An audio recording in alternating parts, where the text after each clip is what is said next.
तो हमें इस एपिसोड की स्टार्टिंग में किसी जगह का सीन दिखाया जाता है जहाँ पर कुछ लोग बैठकर किसी को देखकर हंस रहे होते हैं और तभी हमें किसी के हाथ को दिखाया जाता है जो कि स्पिरिचुअल एनर्जी से ढका होता है। ये हाथ माजिन का होता है और शायद वो वोन चेन को इसी टेक्निक को सिखा रहा होता है। तभी माजिन वोंग चेन से कहता है, सही में ये बहुत ज्यादा कमांडेबल है कि तुम अभी भी जमीन पे नहीं गिरे हो और अभी भी अपने पैरों पर खड़े हो और अब तुम वापस जाओ और जो कुछ भी तुमने सीखा है उससे और भी ज्यादा मजबूत करो। और तभी हमें वोंग चेन को दिखाया जाता है जो बहुत ज्यादा ही थका हुआ होता है और थकी हुई हालत में कहता है यस सर। और तभी जो माँ जिन होता है वो दूसरी तरफ देखने लगता है और इस समय वो जॉनसन की तरफ देख रहा होता है जो कि अभी भी अपनी प्रैक्टिस कर रहा होता है। तभी जो माँ जिन होता है वो जॉनसन से कहता है तुमने भी कर लिया है और क्या तुमने क्रक्स ऑफ द स्टेप समझ लिया है। तभी जो जॉनसन होता है वो कहता है इसे सोच समझ कर और अच्छे से करना होता है। और तभी जो माँ जिन होता है वो दोबारा से जॉनसन से कहता है ये सही है, सिचुएशन चाहे जो भी हो आपके पास आगे बढ़ने का कोई ना कोई तरीका तो होता ही है। The true crux of the radiant demon art, ये एक ऐसी आर्ट है जिसमें अपने अटैक के पाथ को बिना डिस्टर्ब किए सीमलेसली मूव करना होता है और तुम जरूर ही द पाथ ऑफ अटैक के मीनिंग को अच्छे से जान चुके हो। और जब जॉनसन ये सुनता है तो वो कहता है क्या अटैक के पाथ के डीपर मीनिंग को उसे बिल्कुल भी कुछ समझ में नहीं आया होता है कि इसका मतलब क्या होता है। तभी जो माजिन होता है वो कुछ सोचने के बाद कहता है इसे तुम्हें दिखाना बेहतर और तेज होगा। और तभी वो कुछ कदम आगे बढ़ जाता है और अपने सामने वाले पत्थर को छूते हुए कहता है तुम लोग ध्यान से देखना। तभी जॉनसन और वोंगचिन दोनों लोग इस साथ में ध्यान से देखने लगते हैं और अब हमें दिखाया जाता है माजिन के हाथों से एनर्जी रिलीज होने लगी थी और अब उसकी पूरी बॉडी से ही जो पावर थी वो अनलिस्ट होने लगी थी। और तभी माजिन एक लंबी सी सांस लेता है और कुछ तो करने जा रहा होता है। और जो जॉनसन था माजिन को इस समय बहुत ध्यान से देख रहा था और इसको ध्यान से देखते हुए अपने मन में कहता है ये कम्प्लीटली रिलैक्स हो चुका है। और अब हमें माजिन को दिखाया जाता है जिसका फेस इस समय बहुत ज्यादा ही हैवी लग रहा था और फिर वैसे ही वो अपने पंच से आगे की तरफ अटैक करता है। और तभी हमें दिखाया जाता है जो भी कुछ वो पत्थर से बना हुआ था वो टूट चुका था और वहाँ पर सभी लोग ध्यान से माजिन को देख रहे होते हैं। तभी हमें उस पत्थर की तरफ दिखाया जाता है जो कि पूरा टूट चुका होता है। जॉनसन और वोंगचिन दोनों लोग ही उसी साइड देख रहे होते हैं। तभी जो माजिन होता है वो पीछे देखते हुए कहता है परफेक्ट टाइमिंग पर एक स्ट्रॉन्गेस्ट अटैक, और यही वो चीज है द पाथ ऑफ अटैक। अगर तुम परफेक्ट पाथ ऑफ अटैक को फॉलो करते हो तो जरूर ही तुम एक बहुत ज्यादा पावरफुल अटैक को अनलिस्ट कर पाओगे। तभी जो जॉनसन होता है वो अपने मन में कहता है इसका मतलब ये है कि हमें अपने स्ट्रेंथ को अनलिस्ट करने का सही समय समझना होगा। तभी दोबारा से जो माजिन होता है वो कहता है वैसे मैं तुम दोनों को ये दिखा चुका हूँ और अभी मैं तुम्हें इसे करने के लिए नहीं कहूंगा क्योंकि ये कोई ऐसी चीज नहीं है जिसे तुम एक बार ही देखकर सीख जाओ। ये एक ऐसी चीज है जिसे तुम्हें सीखने में तुम्हारी पूरी इंटायर लाइफ भी लग सकती है। तभी जो जॉनसन होता है वो कहता है क्या ऐसा है। और तभी वो अपने मन में कहता है क्या ये ऐसी चीज है जिसे मैं अपनी पूरी लाइफ में भी मुश्किल से ही सीख पाऊंगा। मुझे अभी ऐसा लग रहा है कि मैं अभी इसे कर सकता हूँ। और तभी जो जॉनसन होता है वो भी इस अटैक को करने के लिए, इस स्किल को करने के लिए आगे बढ़ने लगता है। और तभी जो माजी होता है उसको देखते हुए कहता है क्या ये इसे करके ट्राई करना चाहता है। और अब हमें दिखाया जाता है जो जॉनसन होता है वो भी एक पत्थर के सामने आ चुका होता है और देन वो अपने मन में कहता है कोर एनर्जी का एसेंस द ग्रेट नेचर है, बस इसके लीड को फॉलो करना सफिशिएंट होगा, है ना।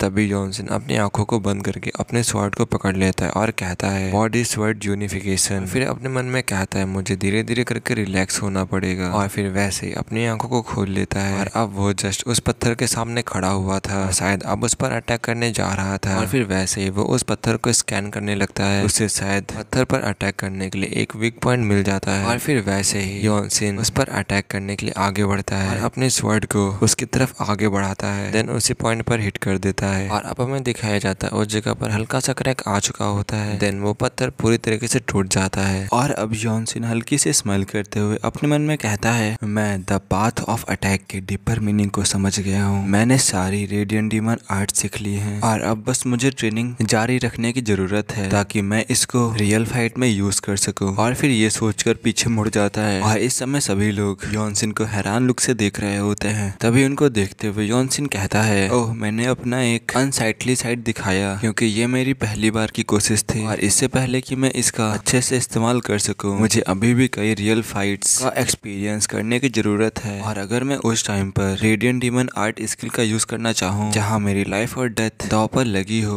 तो इस तरीके की नॉर्मल प्रैक्टिस बिल्कुल भी काम नहीं करेगी। और अभी सभी लोग जॉनसन की बातें सुन रहे होते हैं। जॉनसन दोबारा से कहता है thank you for your teaching. इस समय माजिन का भी फेस हैवी हो चुका था और तभी कुछ सोचने के बाद माजिन जॉनसन से कहता है ऐसा लगता है कि मुझे सोचने की जरूरत है कि तुम्हें अब से कैसे टीच करना होगा। जब ये बात जॉनसन सुनता है तो उसे कुछ समझ में नहीं आता कि ये बोल क्या रहे हैं। और अब यहीं पर सीन कट होता है, हमें नेक्स्ट नेक्स्ट डे का सीन दिखाया जाता है और यहाँ पर कोई कह रहा होता है, क्या तुमने सुना है कि हमारे सीनियर का हेवनली स्क्वाड से बड़ी लड़ाई हुई थी। ये अपना वॉन्गचिन बोल रहा होता है। योनसिन कहता है क्या, और क्या ये डिसोलेट फोर्ट्रेस कुछ ज्यादा ही रूल्स में स्ट्रिक्ट नहीं है? और जहाँ तक मुझे याद है ट्रेनिंग ग्राउंड के बाहर लड़ना एक पनिशमेंट ऑफेंस है, इससे किसी को भी पनिशमेंट दी जा सकती है। तभी योनसिन दोबारा से पूछता है, वैसे उन लोगों ने फाइट क्यों की थी? तभी वॉन्गचिन कहता है, वेल ऐसा लगता है कि हेवनली स्क्वाड के मेंबर्स में से एक ने एक रेस्टोरेंट में झगड़ा किया था। मुझे लगता है कि उन्होंने कुछ ऐसा कहा था, तुम्हारा जो टैलेंट है वो रेडियंट डीमन स्क्वाड में नहीं ग्रो हो सकता। तभी योनसिन कहता है, क्या उन्होंने इस चीज के लिए लड़ाई की थी? तभी वॉन्गचिन कहता है, तुम्हें नहीं पता कि मुरिम कैसा है, यही तो इसका असली चेहरा है। कोई ऐसी बात जो बड़ी बात नहीं लगती किसी को तुम्हारे खिलाफ तलवार उठाने के लिए भड़का सकती है।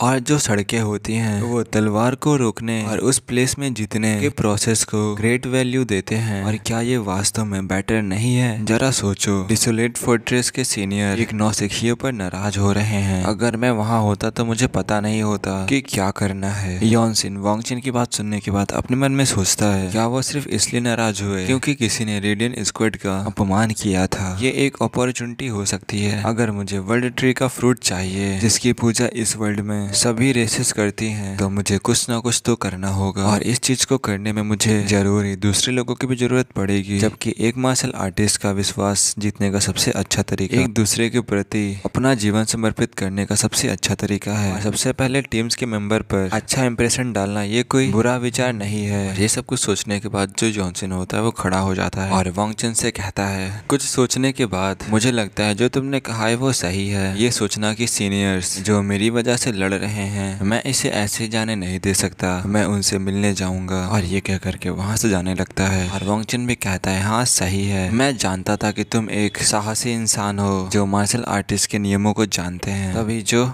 अपना योंगसिन होता है वो अपने मन में कहता है, क्या ऐसा कुछ करना निडर माना जाता है? और अब यहीं पे सीन कट होता है। जो योंगसिन और वॉन्गचिन होते हैं वो ट्रेनिंग ग्राउंड पर आ चुके होते हैं और उनके सामने सभी लोग खड़े होते हैं। और वहाँ पर जो सीनियर्स होते हैं वो कहते हैं, और वहाँ पर जो लोग बैठे हुए होते हैं वो कहते हैं, ये तो न्यूबी है। तभी हमें दूसरे आदमी को दिखाया जाता है जो कि कहता है, आज तो वैसे कोई लेसन नहीं है इनका, क्या फिर भी वो इतनी दूर यहाँ पर ट्रेनिंग करने के लिए आए हैं? सही में ये लोग कड़ी मेहनत कर रहे हैं। और तभी हमें योंगसिन को दिखाया जाता है। जो योंगसिन होता है वो डायरेक्ट माजिन के पास में जा रहा होता है। जो आदमी वहाँ पर बैठे होते हैं वो कह रहे होते हैं, अभी भी व्हाइट कपड़े पहने हुए हो, तुम्हें इतनी ज्यादा मेहनत करने की जरूरत नहीं है। जब योंगसिन और वॉन्गचिन माजिन के पास पहुंच जाते हैं वैसे ही माजिन को ग्रीट करते हैं। तभी जो माजिन होता है उनसे पूछता है, क्या तुम्हें ट्रेनिंग के दौरान कोई प्रॉब्लम आई? तभी जो योंगसिन होता है वो कहता है, मेरा स्पार करने का मन हो रहा है। तभी जो माजी होता है वो कहता है, अगर ऐसा है तो तुम इनमें में से किसी को भी स्पार करने के लिए चूज कर सकते हो। अभी जो योंगसिन होता है वो कहता है, नहीं, मुझे रेडियंट डीमन स्क्वाड के खिलाफ नहीं लड़ना है, मैं स्पार करना पसंद करूंगा हेवनली स्क्वाड के अगेंस्ट में। और जब वहाँ पर ये सभी लोग सुनते हैं तो सभी लोग हैरानी से योंगसिन की तरफ देखने लगते हैं। तभी जो माजिन होता है वो योंगसिन की तरफ देखते हुए कहता है, मुझे लगता है कि कल जो हुआ है तुम्हें उसकी भनक लग चुकी है, तुम्हें उसके बारे में पता चल चुका है और इस चीज पर ज्यादा परेशान होने की कोई जरूरत नहीं है। और तभी जो योंगसिन होता है वो कहता है, मैं इस चीज से बिल्कुल भी परेशान नहीं हो रहा हूँ। तभी योंगसिन माजिन से कहता है, मैं बस हेवनली स्वॉर्ड आर्ट को देखना चाहता हूँ जिसकी मैं इतने समय से प्रशंसा करता आ रहा हूँ। तभी जो माजिन होता है वो कहता है, कुछ ऐसा कहने के लिए तुम्हें बहुत ज्यादा ही लेट हो चुका है और ऐसा लगता है कि तुम बहुत ज्यादा ही उत्तेजित हो। और ये कहने के बाद माजिन अपने मन में कहता है, फिर भी ये देखना कि ये अपने सीनियर्स के लिए